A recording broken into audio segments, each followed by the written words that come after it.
Urusi imeeleza kuwa bado inatambua uhuru wa Ukraine, lakini inakataa kile inachokiita ni utawala wa kifashisti ulioko madarakani mjini Kyiv, huku ikisisitiza kwamba suluhisho la mzozo wa Ukraini halitapatikana kwa haraka bila kushughulikia mizizi yake ya msingi.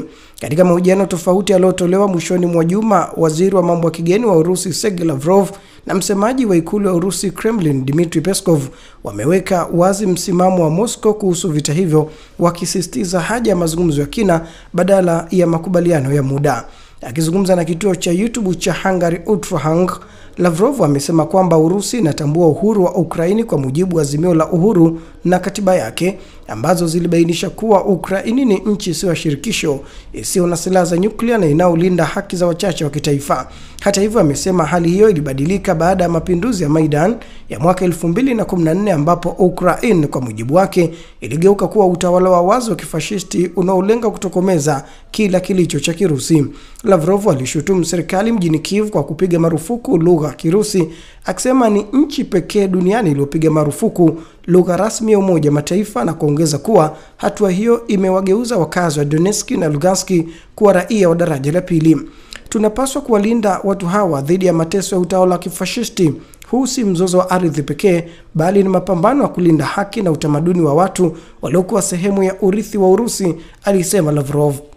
Aliendelea kueleza kuwa maeneo ya Donetsk, Lugansk, Kherson, Zaporizhia na Crimea ni ardhi za kihistoria za Urusi zilizokuwa ndani ya Jamhuri ya Kisovieti ya Ukraine kabla ya kuvunjika kwa muungano wa Sovieti.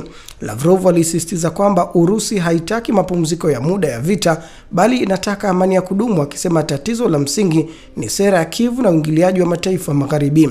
Kwa upande wake, msemaji wa Kremlin Dmitry Peskov alisema kuwa Urusi inathamini juhudi za rais wa Marekani Donald Trump za kutaka kumaliza mzozo wa Ukraini haraka iwezekanavyo, lakini akaonya kwamba mzozo huo ni mgumu mno na hauwezi kutatuliwa kwa siku moja. Rais Vladimir Putin amesisitiza mara nyingi kwamba nia ya dhati ya Rais Trump ya kutatua migogoro mikubwa duniani ikiwemo ya Ukraini ni jambo zuri. Hata hivyo, mara nyingine haraka kupita kiasi kunapingana na uhalisia wa mambo, alisema Peskov. Ameongeza kuwa mazungumzo ya amani kwa sasa yamesimama kwa sababu Kyiv na washirika wake wa Ulaya hawajaonyesha nia kuanza tena majadiliano. Peskov pia alithibitisha kwamba rais wa Urusi Vladimir Putin na rais wa Marekani Donald Trump wametoa maelekezo kwa mawaziri wao wa mambo ya kigeni Sergei Lavrov na Marco Rubio kuandaa misingi ya mazungumzo yajayo. Hata hivyo, amesema mikutano ya ngazi ya juu haitapaswa kufanyika kwa ajili ya picha au maneno matupu, bali lazima iwe na maandalizi ya kina na malengo halisi ya amani. Wakati huo huo, Peskov ameelezea vikwazo vipya vya Marekani dhidi ya makampuni ya mafuta ya Urusi Rosneft na Lukoil kuwa ni hatua isiyo rafiki inayodhoofisha matumaini ya kufufua uhusiano kati ya Moscow na Washington. Hii ni hatua isiyo rafiki, lakini haimaanishi tutakata tamaa. Tunapaswa kufanya kile kinachotunufaisha sisi, na mojawapo ni kujenga uhusiano mzuri na nchi zote ikiwemo Marekani, alisema Peskov. Msaidizi wa Rais Vladimir Putin Kirill Dmitrionov, ambaye anaongoza mfuko wa uwekezaji wa moja kwa moja wa Urusi, pia alisisitiza umuhimu wa mazungumzo ya heshima na ya kujenga kati ya nchi hizo mbili, akionya kuwa jaribio lolote la kuwekea Urusi vikwazo litakuwa shinikizo la bure. Licha ya vikwazo vipya, Urusi inadai uchumi wake unaendelea kuimarika, ikiwa na ukuaji wa 4% mwaka uliopita, Waziri Mkuu Mikhail Mishustin akisema utegemezi wa taifa hilo kwa mauzo ya mafuta na gesi unazidi kupungua, huku sekta nyingine zikionyesha ukuaji thabiti.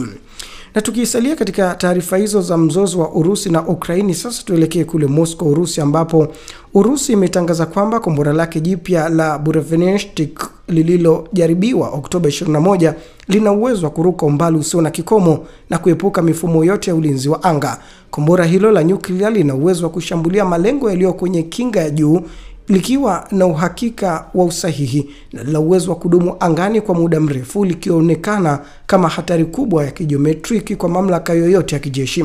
Mkuu wa jeshi la Urusi Jenerali Valery Gerasimov amesema, namnukuu, Kombora la Burevestnik lina uwezo wa kushambulia malengo yaliyolindwa popote duniani kwa usahihi mkubwa. Lilitimiza manufaa yake yote yaliyopangwa, likithibitisha uwezo wa kuepuka mifumo ya ulinzi wa anga, mwisho wa kunukuu. Rais wa Marekani ameonyesha tahadhari kubwa, akisema kombora hilo halipaswi kutangazwa kwa wakati huu. Trump aliongeza kuwa hatua kama hiyo haifanyi kazi kwa ajili ya amani ya haraka, akibainisha kwamba kombora hilo linaweza kufuatiliwa tu na satellite maalum katika hatua za uzinduzi na harakati zake za mwendo wa kuongezeka. Vile vile Rais Vladimir Putin aliambiwa kuwa zaidi ya askari 10,000 wa Ukraine wamezungukwa na majeshi ya Urusi katika miji ya Kupiansk na Krasnoyarsk, huku majeshi ya Urusi yakikamata viwango muhimu vya mto na kuendelea na operesheni za kijeshi. Rais Putin aliwahakikishia wanajeshi wake kulinda raia walioko kwenye maeneo hayo na kuwasihi kuhakikisha wanajeshi wake wanaendelea na mpango mkuu wa jeshi kwa usalama, huku akisisitiza ulinzi wa raia na usalama wa majeshi yake kama kipaumbele kikuu.